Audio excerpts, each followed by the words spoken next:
A woman walked into the confessional that day carrying something nobody could see.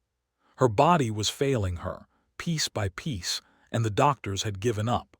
But what happened next would change everything she thought she knew about healing, about faith, and about the way miracles actually work in our lives.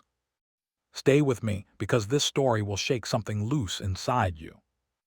What you're about to hear isn't just another saint's story.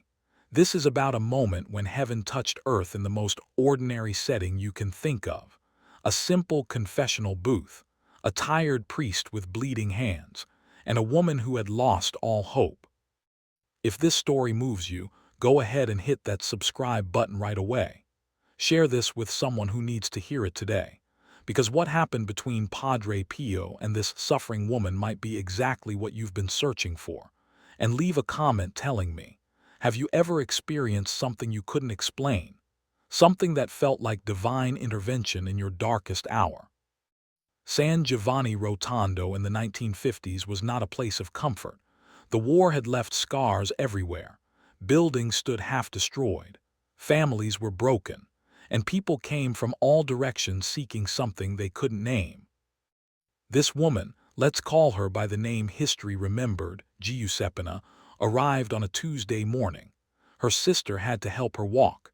Every step sent lightning bolts of agony through her spine. The cancer had spread so far that even morphine couldn't dull the fire anymore.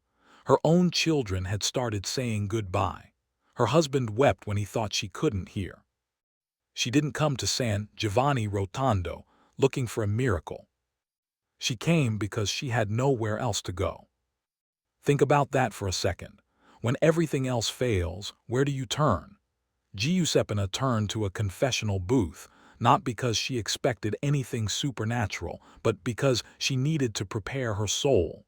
She thought she was coming to make peace with God before dying. The line for confession stretched around the entire church. Hundreds of people waiting in the Mediterranean sun. Some had been there since before dawn. Padre Pio would hear confessions for hours, sometimes 10 or 12 hours straight, despite his own suffering. The stigmata on his hands bled constantly. The wounds on his feet made every step torture. Yet he kept going, kept listening, kept offering absolution to an endless stream of broken humanity. Giuseppina's sister found them a shaded spot. They waited and waited. The morning turned to afternoon. Giuseppina's pain medication started wearing off. She gripped her rosary so hard her knuckles went white. But something kept her there. Have you ever felt that?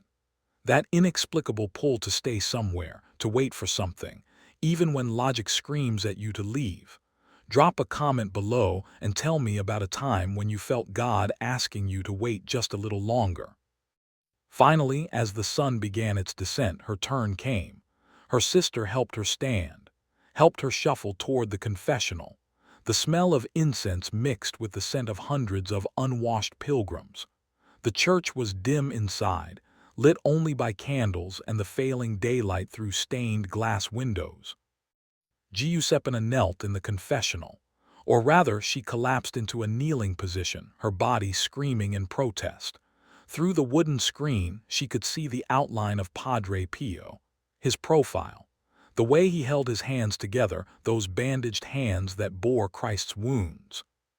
She opened her mouth to begin her confession. But Padre Pio spoke first. "You didn't come here to confess." His voice was gentle but direct. Giuseppina froze. How did he know? She stammered, tried to explain that yes, she did want to confess. She had sins to bring before God. She needed absolution before. "Before you die," Padre Pio finished her sentence. "That's what you think. That's what the doctors told you. That's what you've accepted in your heart."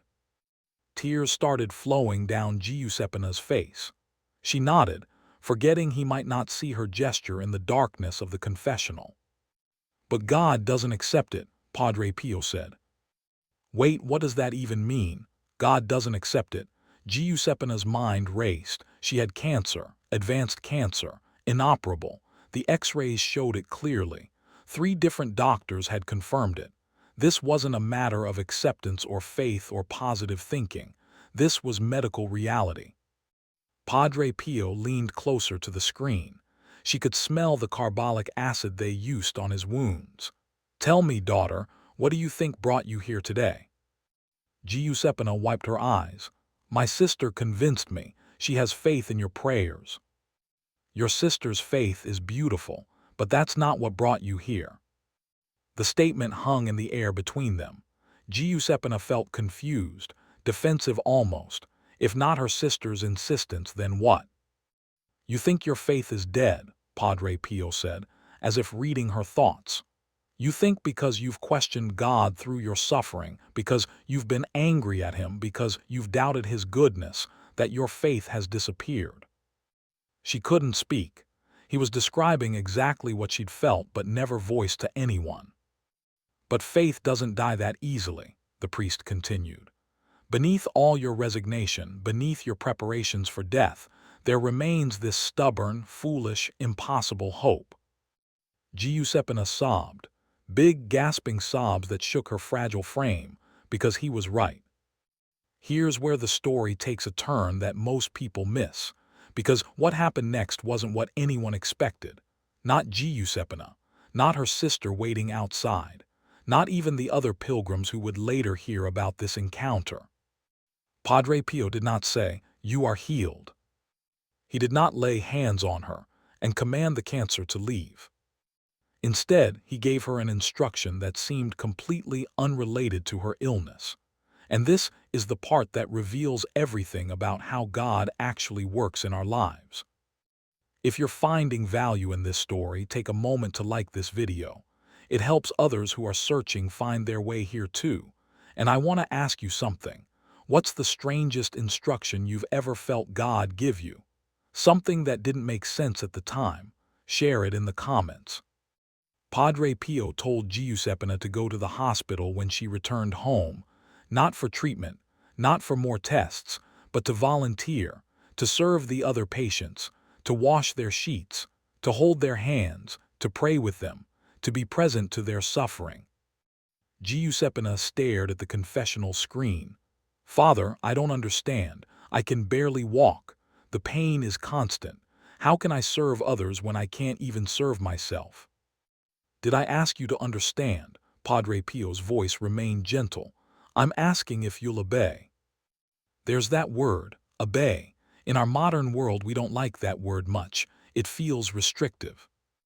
Yet here's this dying woman being asked to obey an instruction that seems medically impossible and practically absurd. She could have refused. She could have explained all the logical reasons why this made no sense. Instead, she whispered, "Yes, yes, I'll obey." Then Padre Pio did something unexpected. He told her to thank God every day for her illness, to thank Him specifically for the cancer, to praise Him for the pain. Giuseppina felt anger flash through her. Thank God for cancer, praise Him for pain. What kind of cruel instruction was this? But she had said yes. She had chosen obedience. Padre Pio gave her absolution. He blessed her through the screen, and then, as she struggled to stand, he said one more thing. "Remember, daughter, God's wonders come in unexpected ways. Don't look for them where you think they should be. Look for them where they actually are." Giuseppina stumbled out of the confessional, her mind reeling. Her sister rushed to support her. "What happened? What did he say?" "I don't know what happened," Giuseppina admitted, and that was the truth. She felt no physical change. The pain remained, yet something had shifted, not in her body, somewhere deeper. They made the long trip back home. When they finally arrived, Giuseppina's husband and children gathered around, searching her face for signs of miracle. Finding none, their faces fell. "It's all right," Giuseppina told them. "I have something I need to do." The next morning, against everyone's protests, she asked her husband to drive her to the hospital.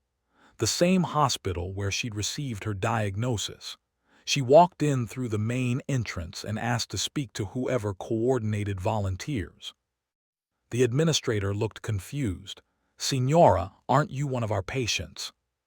I am, but I'm also here to serve." They tried to talk her out of it, but Giuseppina persisted. Finally, moved by something they couldn't quite name, they agreed to let her come a few hours a week. Giuseppina showed up the next day, and the day after that. She would arrive in the morning, pain medication barely keeping the edge off, and she would fold sheets. She would arrange flowers, and she would talk to patients, the lonely, the afraid, the ones whose families had stopped visiting. Something strange started happening, not all at once, not dramatically, but gradually, like dawn spreading across a dark landscape. Think about this for a second. Here's a woman who should be in bed herself, who has every reason to focus on her own suffering, instead choosing to enter into the suffering of others. Does that resonate with anything in your life right now? Tell me in the comments what you think about this. After 2 weeks of volunteering, Giuseppina noticed she could stand for longer periods. After a month, she needed less pain medication. After 6 weeks, she could walk without assistance. But here's what's crucial. She didn't volunteer in order to be healed. She wasn't trying to earn a miracle. She was simply obeying. The doctors were baffled. They ran new tests. The cancer was still there, yet her symptoms were improving. Her strength was returning. "This doesn't make medical sense," her oncologist said. Giuseppina smiled. God's wonders come in unexpected ways. 3 months after her confession with Padre Pio, Giuseppina was volunteering 20 hours a week. 6 months after, she was symptom-free. 1 year after, new X-rays showed the cancer had vanished completely. Gone. Not shrunk. Not in remission. Gone. The medical community had no explanation. They used words like spontaneous remission and unexplained reversal. But they couldn't explain it. Giuseppina could explain it, though not in ways that satisfied scientific journals. She had obeyed. She had served. She had thanked God for her suffering. And somewhere in that obedience, healing had occurred. But the healing wasn't the point. Let me say it again, because this changes everything. The healing was a byproduct, a wonderful, miraculous byproduct, but it wasn't the point. The point was the transformation that happened in Giuseppina's soul. The point was the way she moved from despair to hope, from selfishness to service, from demanding God explain himself to trusting God's ways. If you're still watching, you're part of something special. Subscribe if you haven't already. Share this video with someone who feels like their prayers aren't being answered. And comment below, what's one thing you're believing God for right now? So what does this mean for you, for your suffering, for your unanswered prayers? It means God is doing something bigger than fixing your problem. He's transforming your character. He's deepening your faith. He's teaching you things about himself that you can only learn in darkness. Giuseppina discovered that God himself is the wonder. Everything else is just a sign pointing to him. The healing was wonderful, but finding God in the midst of suffering, that was the real miracle. And that miracle is available to you too, right where you are, in whatever condition you find yourself. God is inviting you to trust, to obey, to serve despite your pain, to look for his wonders not where you expect them but where they actually are. So I'm asking you directly, what's the one thing you've been putting off until your circumstances change? What's the obedience you've been delaying? Drop it in the comments. Make a commitment, because your story might unfold just like Giuseppina's. God's wonders come in unexpected ways. Stop looking where you think they should be. Start looking where they actually are, in the instruction that makes no sense, in the call to serve when you need serving, in the invitation to give when you need receiving. That's where the wonder is. That's where your story changes. Subscribe, share, and walk in faith today. Your obedience matters more than you know.